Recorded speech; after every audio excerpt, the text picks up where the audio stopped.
నమస్తే పృథ్వీరాజ్ నమస్తే గారు. అమ్మా. మనం నిన్నటి నుంచి ఒక న్యూస్ వింటూ ఉన్నాము.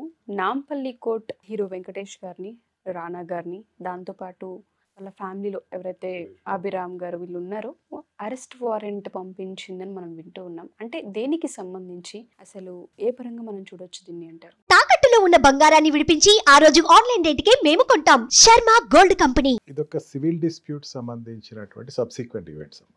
సివిల్ డిస్ప్యూట్ అంటే ఒక రకంగా చెప్పాలంటే దీంట్లో లాస్ అయింది ఎవరు అంటే జనరల్గా ఒక అరెస్ట్ వారెంట్ వచ్చిందంటే ఆ వ్యక్తిని మనం ఏమనుకుంటామంటే జనరల్గా మన పర్సెప్షన్ ఏంటంటే అతను ఏదో అన్యాయం చేశాడు, లేకపోతే ఏదైనా ద్రోహం చేశాడు, ఒక సంఘానికి వ్యతిరేకంగా ఏదో చర్య జరిగిందేమో అనుకుంటూ ఉంటారు. ఈ కేసు విషయంలో వచ్చి మాత్రం లాస్ హోల్డర్స్ ఎవరంటే సురేష్, వెంకటేష్, రాణా, అభిరామ్ వాళ్ళే లాస్ హోల్డర్స్. దీంట్లో చాలా విచిత్రమైన పరిస్థితి అమ్మా ఈ కేసు.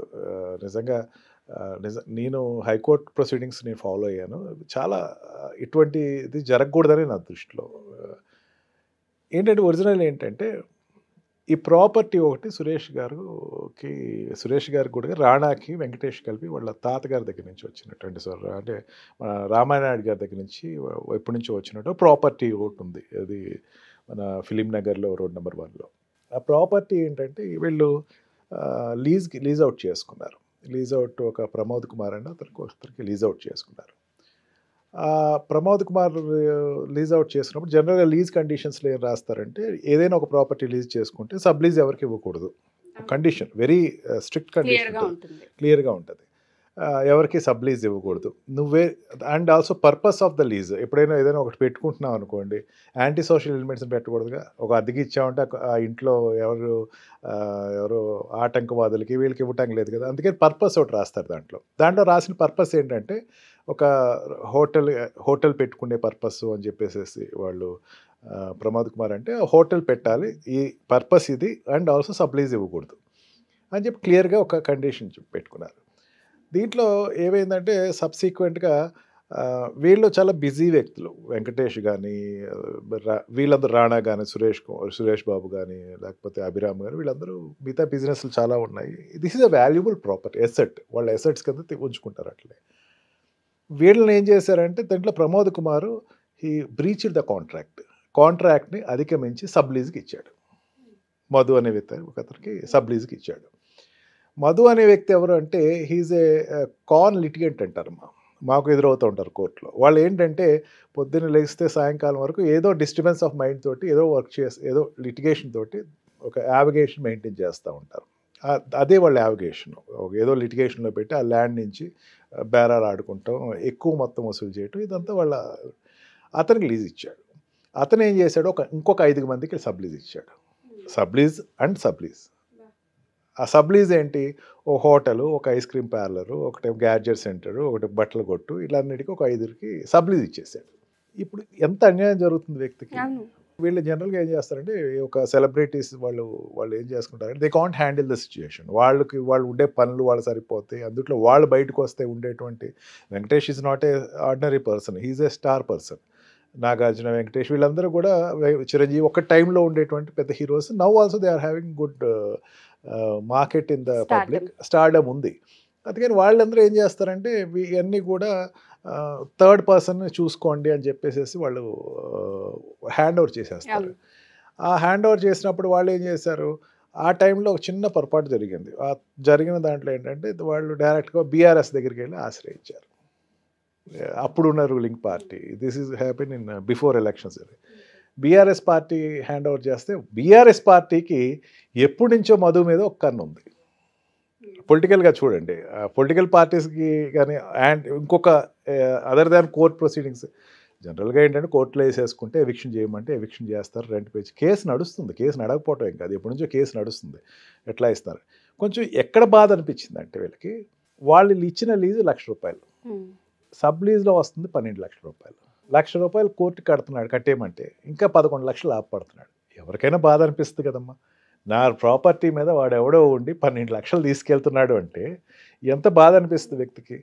అది ఎన్నాళ్ళు తట్టుకుంటారు. It is not a single day happen.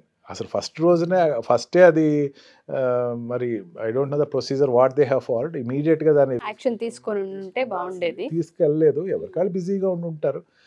దాంతో ఏంటంటే అది బాధ అనిపించేస్తుంది ఫ్యామిలీకి. 12 లక్షలు పోతున్నాయి. అరెస్ట్ వారెంట్ మరి వీళ్ళకి ఎందుకు జారీ అదే చేశారు? చెప్తున్నాను, అక్కడే చెప్తున్నానండి. అదే బీఆర్ఎస్ వాళ్ళని ఎమ్మెల్యేలని ఎవరినో అడిగారు. ఎమ్మెల్యేలు ఏంటంటే మధు మీద చాలా ఇది ఉంది. మీకు పోర్చ్ గేట్ స్కామ్ అని ఒక స్కామ్ జరిగింది, మీకు గుర్తుందో లేదో. కరెక్ట్గా మునుగోడు ఎలక్షన్ టైంలో ఒక ఎమ్మెల్యేని కొంతమంది డబ్బులతోటి కొందామని చెప్పి అది ఒక పెద్ద పార్టీ మీద, నేషనల్ పార్టీ మీద ఏదో చేసినప్పుడు Madhu also is one of the person. అతను కూడా ఎమ్మెల్యేలు కొనటంలో ఉన్నాడు. అది బీఆర్ఎస్ వాళ్ళ మీద ఎప్పటి నుంచో మధు మీద ఒక కన్ను ఉంది. దొరికిందే ఛాన్స్, ఇక వీడిని వదలకూడదని ఏం చేశారు, హైదరాబాద్ మున్సిపాలిటీ కూడా వాళ్ళ రూలింగ్లోనే ఉంది కదా, ఇమీడియట్గా నోటీస్ ఇప్పించారు. నోటీస్ ఇప్పించి ఇంకా ఎమ్మెల్యేల చేతికి వెళ్తే ఏముంది, కొంచెం అతి ఉత్సాహం ఉంటుంది. పొలిటీషియన్స్ చేతికి వెళ్తే జనరల్గా 15 days టైం ఇస్తారు ఎవరికైనా సార్, షోకాజ్ నోటీస్. ఎందుకు నీది డిమాలిష్ చేయకూడదు, it is against the norms, construction నార్మ్స్కి ఎగనెస్ట్గా ఉంది అని చెప్పేసి. అది జనరల్గా ఎవరైనా కన్స్ట్రక్షన్ చేసుకోవాలంటే పర్మిషన్ తీసుకోవాలి, నార్మ్స్కి ఎగనెస్ట్గా ఉంది, విత్ ఇన్ 7 days ఆన్సర్ ఇవ్వు అని చెప్పేసి అడిగారు. విత్ ఇన్ 7 days ఆన్సర్ అన్నది కొంచెం అన్యాయం అనిపించి, అన్యాయం కాదు జనరల్గా, అది మున్సిపాలిటీ అతి ఉత్సాహంతో ఇచ్చిన నోటీస్ని వెళ్ళి హైకోర్టులో ఛాలెంజ్ చేశారు ఎవరు, మధు వాళ్ళు. ఏమని, నాకు టైం ఇవ్వలేదు, అసలు నాకు టైం ఇవ్వకుండా వీళ్ళు వికేట్ చేయమన్నారు, ఎక్కడ వికేట్ చేసి ఎక్కడికి వెళ్ళిపోమంటారు. అప్పుడు ఏం చేసిన కోర్టు ఏముంది, నువ్వు టైం ఇవ్వు దానికి, అంతేగాని ఇట్లా వికేట్ చేస్తావు, షోకాజ్ నోటీస్ ఆన్సర్ ఇవ్వు, ఆన్సర్ ఇచ్చిన తర్వాత సమాధానం వచ్చి నువ్వు సాటిస్ఫై అవ్వకపోతే అప్పుడు చేయాలి. ఇదంతా నడవడానికి నీకు 2-3 వారాలు పడతాయి. అందుకని నీకు 6 వారాల టైంలో ఇవన్నీ నీ ప్రక్రియ కంప్లీట్ చేయి, సాటిస్ఫై అవ్వకపోతే అప్పుడు నువ్వు కోర్టుకి వచ్చి ఇంటిమేట్ చేయి, అంతేగాని ఇమీడియట్గా డిమాలిష్ చేయొద్దు అన్నారు. ఇచ్చినటువంటి జడ్జి ఎవరైతే ఇచ్చారో ఆర్డర్ ప్రివేల్స్. అక్కడే మున్సిపాలిటీ ఒక ఆదివారం చూసుకుని డిమాలిష్ చేసేసింది.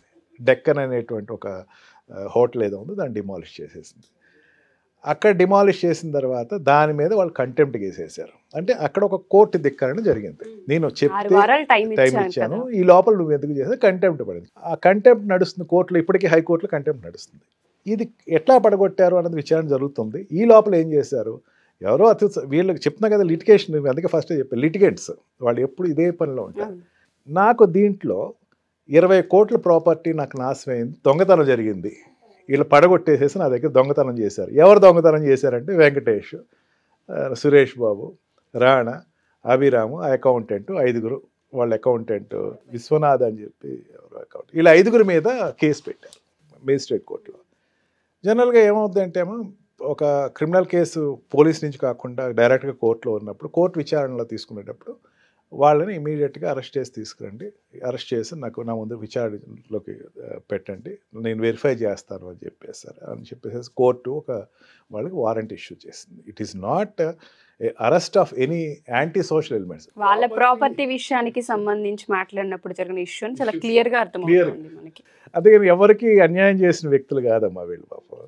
ఒక్కొక్కసారి అన్ఫార్చునేట్ జరుగుతూ ఉంటాయి జనరల్గా. అదే నోబడీ మస్ట్ కోర్ట్ ప్రొసీడింగ్స్లోకి వెళ్ళాలమ్మా. ఇప్పుడు సరే ఏదైనా అన్యాయం జరిగింది, ఒక రోజు లేట్ అవుద్ది. సివిల్ మీకు అందరికీ తెలిసిన విషయమే, కొత్తగా చెప్పక్కర్లేదు. నేను సుమన్ టీవీ ద్వారా మళ్ళీ ఒకసారి చెప్దాం అనుకుంటున్నాను, సివిల్ విషయాల్లో మాత్రం దయచేసి పొలిటీషియన్స్ దగ్గర కానీ ఎవరి దగ్గరికి వెళ్ళి ఆశ్రయించకండి. ఇట్లాంటివే జరుగుతూ ఉంటాయి. ఇట్లాంటివి ఏమవుతాయంటే మీరు ఇరుక్కుంటారు తిరిగి. నిజమే, కరెక్ట్గా ఖచ్చితంగా చెప్పాలంటే ఎప్పుడో ఓల్డ్ మ్యాటర్ నడుస్తూ ఉంది. ఇప్పుడు వాడు 12 లక్షలు అంటే సంవత్సరానికి వచ్చేసరికి it is a big amount of 60 lakh rupees, 60 lakhs rupees పోతుంది, ఎవడో తీసేసుకుంటున్నాడు. ఇది బాధే. రికవరీ పార్ట్ ఏదో కొంచెం కేర్ఫుల్గా మీరు తీసుకోవాలి తప్ప, అంతేగాని ఇట్లాంటి ఉపద్రవాలు జరుగుతూ ఉంటాయి. Both wise they are disturbed. ఒక రకంగా కాదు, 2 రకాలుగాను వాళ్ళు డిస్టర్బ్డ్. అండ్ అరెస్ట్ వారెంట్ అని ఇట్ ఈస్ నాట్ ఇమీడియట్గా అరెస్ట్ చేసేసి లోపల వేసేయటం, అంత పెద్ద ప్రమాదం జరుగుతుంది. ఇమీడియట్గా హైకోర్టుకి వెళ్ళి ఉంటారు వాళ్ళు, అడ్వకేట్స్ ఖచ్చితంగా వెళ్ళి ఉంటారు. High court will give the stay of arrest. ముందుకు రానివ్వండి, కోర్టుకు వచ్చేసి వీళ్ళేం విచారణ జరగలేదు. It is not A what we expect, crime ఎవరినో ఖూనీ చేసిందో లేకపోతే ఇంకొకటి కొట్టిందో కాదు కదా, ప్రాపర్టీ డిస్ప్యూట్సే కదా. అండ్ ఆల్సో థెఫ్ట్, అది విచారిద్దాం. అది పెద్ద వ్యక్తులు వాళ్ళు ఏదో వచ్చేసి తీసుకెళ్ళిపో, వెంకటేష్ ఏమైనా వచ్చి అక్కడికి వెళ్ళి సామాన్లు తీసుకెళ్ళిపోతారు, లేకపోతే సురేష్ బాబు వచ్చి ఎవరికి ఖాళీలు ఇవ్వమ్మ. వాళ్ళు ఎవరు దీని విషయం మీద సీఎం కూడా ఏదో కలిశారని చెప్పేసి న్యూస్ ఏదో వస్తుంది, ఎవరికి ఖాళీలు లేవమ్మ. వాళ్ళు they got their own business, they got their own avocations to that. ఏదో పెట్టిన కేసు, it's unfortunate. Thank you so much sir, ఒక క్లారిటీ ఇచ్చినందుకు. ఎందుకంటే చాలామంది ఆ న్యూస్ వినగానే ఏమైంది అని సగం అందులో ఆ సంకోచంలోనే ఉండిపోతూ ఉంటుంటారు. Thanks for the clarity. Thank you sir. నమస్తే.